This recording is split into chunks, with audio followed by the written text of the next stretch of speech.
Welcome to Timeball Games. I'm ELD, here to ask you for help in growing the channel. When we reach 2,500 subscribers, I'm going to be giving away a custom leather playmat to one lucky subscriber. So be sure to like and subscribe. Welcome to Fast Effect Double Speed Magic the Gathering from ELD's Timeball Games in Bellingham, Mass.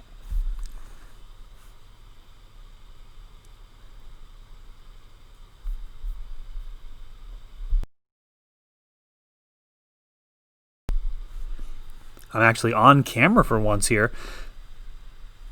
Really feels like a long time since I've been able to play some paper Magic. Here I'm on Storm versus Connor on what I'm guessing is Blue-White Stone played. Probably the list he had played in previous events. We've got a Ponder off of Basic Island, looking to sculpt perhaps a turn 2 or turn 3 win. Storm has one weapon on its side in so many matchups, and that is the uncertainty of exactly how to play against it. Whether or not you have to play aggressively on board and try and run them out of the game, whether it's all about the stack and discard spells. Here, showing absolutely no defenses. Brainstorm being taken, and following up with a Preordain. So Connor will have a draw for turn and a Ponder to try and find a counter spell. And he may be in very dangerous territory here. 2 mystery cards. Got another Preordain. Combo, one of the more fun things you can do in Legacy as a experienced player. I will say most players have a hard time playing their best Magic versus a combo deck. It is very difficult to balance the possibilities of what might happen to try and play optimally. A lot of the time people's personal preferences and even their personality gets involved when you're risk averse or perhaps not risk averse enough. That'll affect your lines and can often leave you throwing away games that you should have had no chance of losing, or really just playing too cautiously. We see discard taking that Snapcaster Mage, and just another Snapcaster and a Swords to Plowshares. Still no resistance in hand.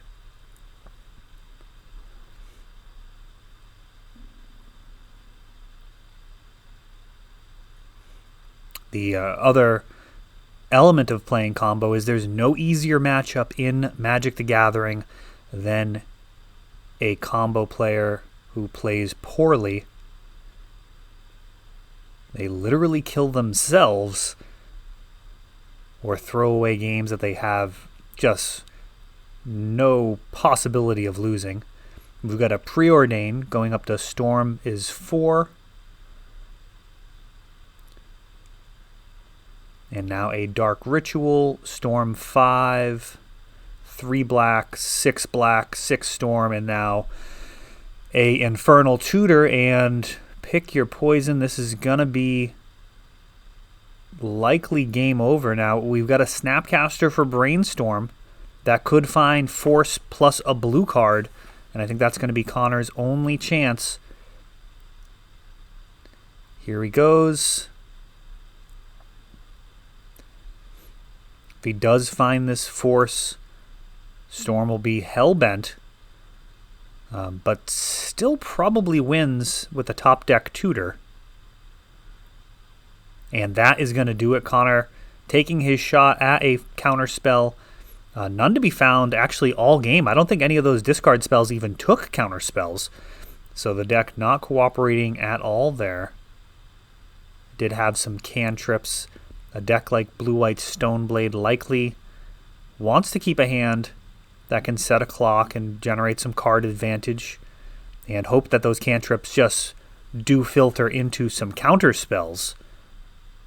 Difficult to mulligan hands that have a solid mana base and a nice mix of card drawing and threats. But sometimes that's necessary versus Storm. We see Veil of Summers coming in.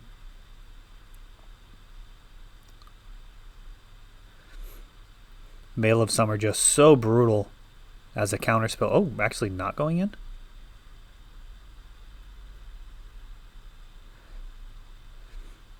Not sure it's actually better than a Thoughtseize in this type of matchup. Probably is. I don't know. It's certainly at its best when you're talking about a deck that has discard as well as counterspells. Really, it's only going to stop counterspells in this matchup, which certainly may be enough.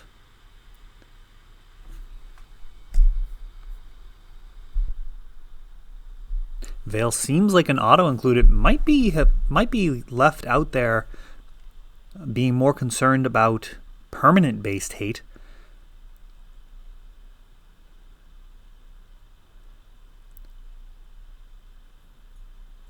Cards like Stony Silence, Rest in Peace, any number of hate bears, things that can actually hit on board and potentially be a huge problem for Storm. That might have been more of a concern. And Duress shows Predict, Portent, Snapcaster, Jace the Mind Sculptor. Again, a hand with no counters. Predict being taken.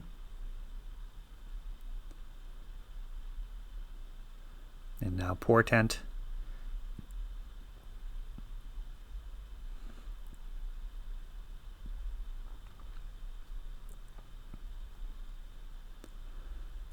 Shuffles and draws. A Thoughtseize. And now we see a couple of Jaces and a Snapcaster. One of the Jaces being taken. Surprised. Looking at that, I would have imagined Snapcaster would be the obvious pick there.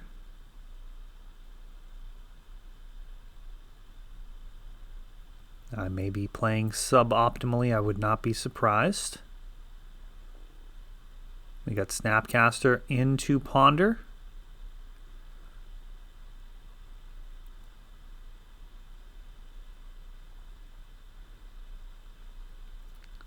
Unless there's an immediate Thoughtseize here.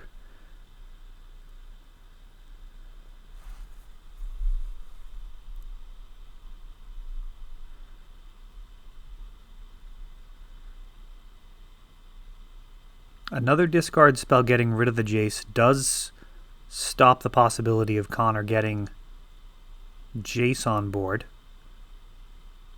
which makes some sense with the previous line. Otherwise, allowing Snapcaster to come down, set a clock, get a card into hand, which could be a counter spell, and start chipping away at the ad nauseum side of the combo seems likely to be incorrect. Try not to be overly critical of people's plays on camera, but I don't feel bad about really digging in on lines that I take that may be incorrect. Let's see if this is going to be a case of going for it right now, or if there's going to be a discard spell stopping this Jace the Mind Sculptor.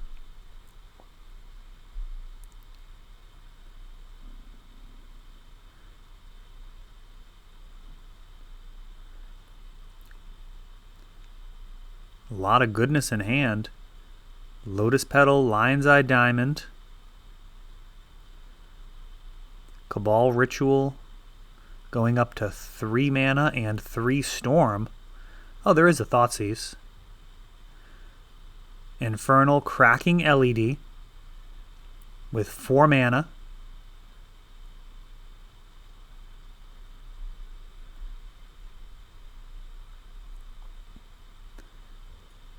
Ad nauseum being cast.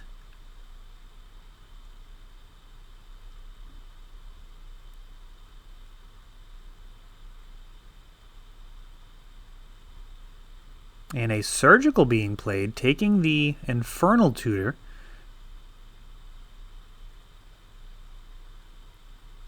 Interesting timing on that. I feel like you actually want to wait until I flip all of those Infernal Tutors.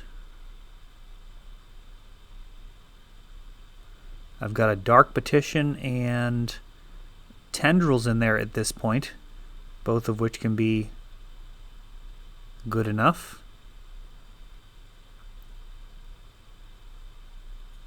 I can't think of a reason to Surgical before. There's the Tendrils, and that is going to do it. So at 4 life, it's going to be just a few more rituals and then play that Tendrils for the kill. If that Surgical hadn't been played and 2 of those Infernal Tutors had been on top of the Tendrils, that actually would have prevented the win. And once the Infernal Tutor, once the Tendrils got into hand, that does complicate the lines as well. He potentially could have gone after the rituals, making a Pass in Flames kill not possible. So, very interesting game there. Let me know when you would have cast that Surgical Extraction, what you think the optimal timing is.